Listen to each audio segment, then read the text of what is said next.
আজ বানাবো মজাদার ডিমের স্যান্ডউইচ।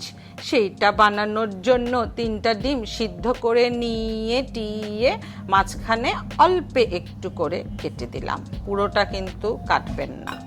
যদি পুরোটা কাটতে চান তাহলে আমার মতন একটা ডিম এই রকম ধুপুস করে ভেঙে যাবে, যেমন এইটা ভেঙে গেল।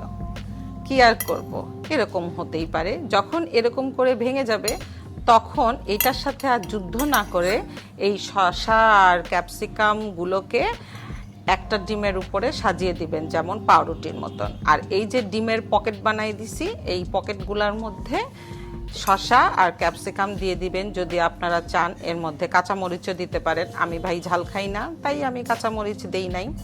তারপরে এর মধ্যে একটু সুইট চিলি সস দিয়ে দিবেন। আপনারা চাইলে অন্য যে কোনো সস দিতে পারেন। হয়ে গেল আমার মজাদার ডিমের স্যান্ডউইচ। ভালো থাকবেন, আমার চ্যানেলের সাথেই থাকবেন। আবার বলে দিলাম, আল্লাহ হাফেজ।